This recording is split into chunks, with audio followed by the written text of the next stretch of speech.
Alfian kembali tersedak menumpahkan air di gelas hingga mengenai bajunya. Aisyah tersenyum geli melihat baju suaminya yang basah. "Bajumu basah," ucap Aisyah menunjuk baju suaminya sambil tersenyum. Alfian yang berusaha meredakan batuk, melihat bajunya yang basah.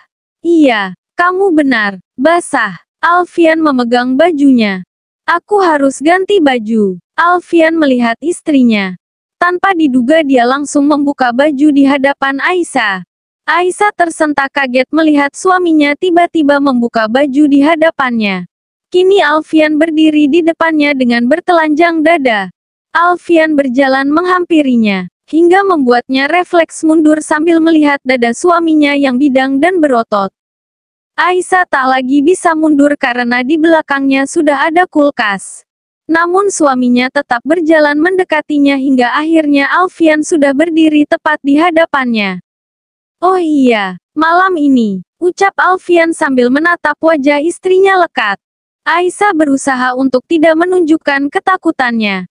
Dia memaksakan diri tersenyum, walaupun sebenarnya dia sedikit gugup. Apalagi ketika suaminya semakin mendekatinya dengan dada polosnya. Hingga kini tubuh mereka saling menempel. Alfian sudah pasti tahu itu. Karena nyatanya Aisyah tak mungkin seberani seperti selalu yang dia tunjukkan. Istrinya gugup, namun rupanya Alfian semakin menikmati kegugupan sang istri. Dia kini mengangkat wajah Aisyah yang sedari tadi menunduk. Satu tangannya lagi dia lingkarkan di pinggang istrinya.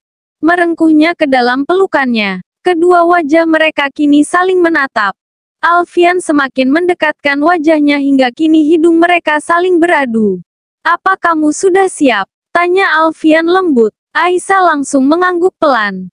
Membuat Alfian langsung mengecup bibir istrinya. Aisyah yang seakan sudah pasrah hanya diam dan seolah siap menerima apapun aksi suaminya selanjutnya.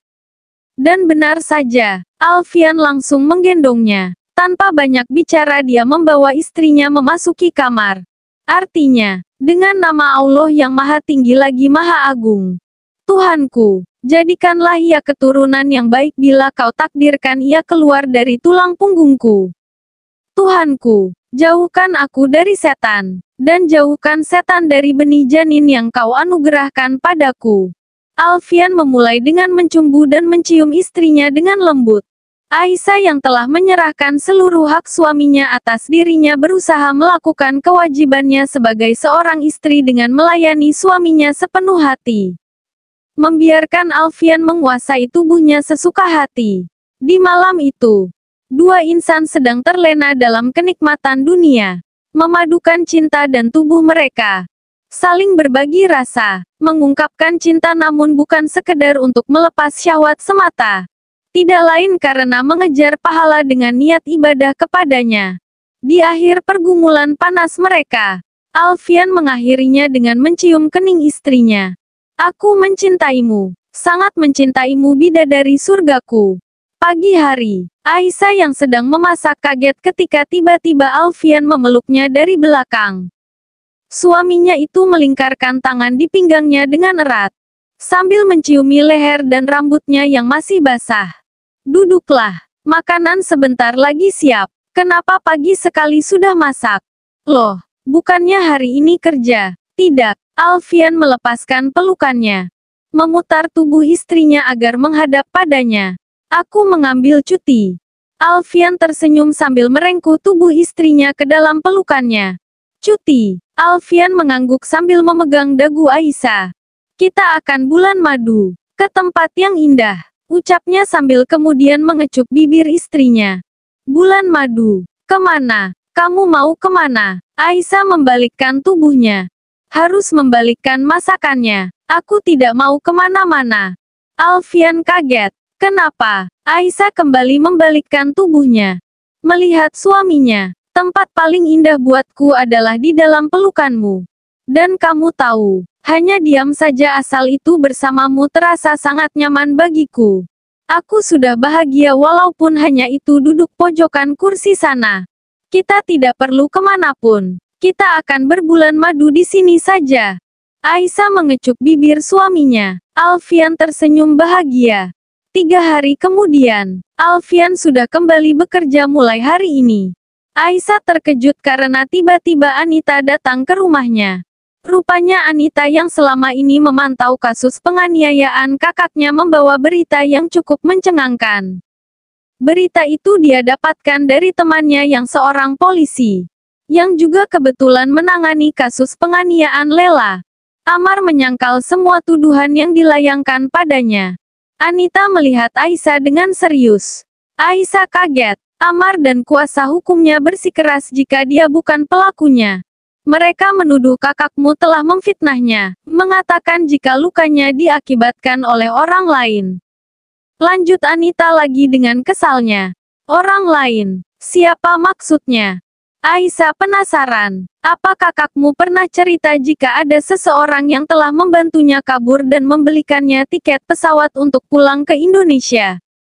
Iya, Aisyah langsung teringat jika kakaknya memang pernah menceritakan orang itu. Amar menuduh jika orang itulah pelaku sebenarnya. Apa? Aisyah tak percaya. Keduanya terdiam sejenak. Kita harus bertanya pada kakakmu siapa orang itu.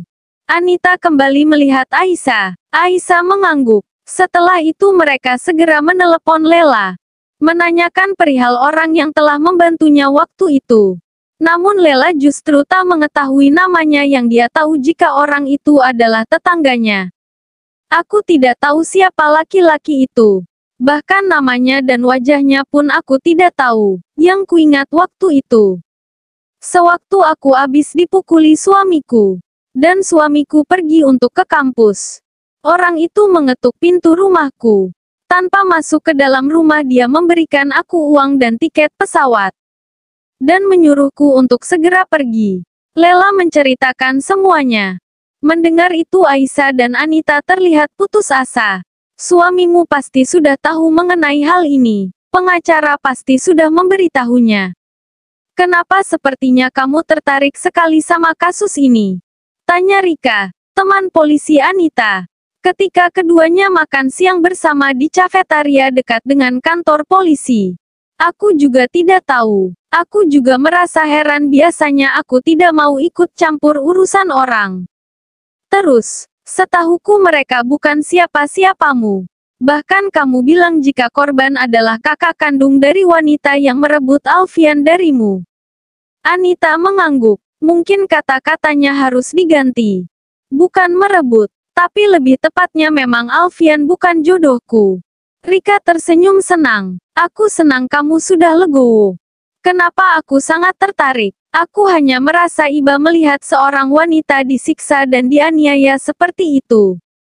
Hatiku miris melihatnya. Aku ingin sekali pelakunya mendapatkan hadiah hukuman yang setimpal. Ucap Anita lagi. Tiba-tiba terdengar ponsel Rika berbunyi. Dia segera mengangkatnya, dan terlibat percakapan dengan si penelepon. Benarkah? Rika terlihat senang sambil melihat Anita. Rika mematikan teleponnya. Orang itu datang. Orang mana?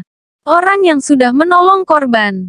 Dia datang langsung dari Mesir untuk memberikan kesaksian dan bantahannya. Rika bersiap untuk pergi. Aku boleh ikut? Anita ikut berdiri. Tentu saja. Di halaman kantor kepolisian, seorang laki-laki yang baru saja memberikan bukti penganiayaan berupa video pada pihak kepolisian dihadang oleh Amar yang baru saja datang. Amar berdiri dengan garangnya sambil menatap laki-laki di depannya dengan penuh kemarahan. Laki-laki ini Amar kenal betul. Dia adalah teman satu angkatan dengannya. Sama-sama sedang menempuh pendidikan di Universitas Kairo sana. Bahkan dia juga tahu jika laki-laki ini juga tinggal di gedung yang bersebelahan dengannya. Wajar jika orang di depannya ini mengaku sering melihat penganiayaan yang dilakukannya. Kenapa kamu ikut campur urusan rumah tanggaku? Amar bertanya dengan marah. Mana mungkin aku diam saja ketika melihat seorang laki-laki menyiksa istrinya sendiri. Zaidan tersenyum. Dia istriku. Aku berhak melakukan apapun padanya. Justru karena dia istrimu, bukan samsak tinju yang harus kau pukuli setiap hari. Amar geram. Dia yang sudah tidak tahan memukul wajah Zaidan di depannya. Rika dan Anita yang baru datang langsung menghampiri keduanya. Beberapa orang polisi langsung menciduk Amar dan membawanya ke dalam. Sementara Zaidan yang jatuh ke bawah berusaha berdiri sambil memegang bibirnya yang berdarah. Anita berusaha membantunya, namun Zaidan menepis tangannya. "Kamu tidak apa-apa?" tanya Anita sambil berusaha melihat luka di bibirnya. Zaidan malah terus memalingkan wajahnya dari Anita.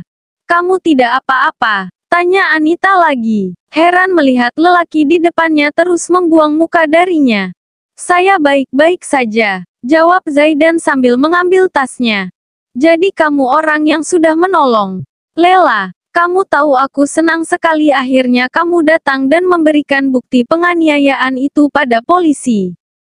Anita terdengar sangat bahagia. Zaidan tampak kaget, namun tak serta-merta membuatnya langsung melihat wajah Anita.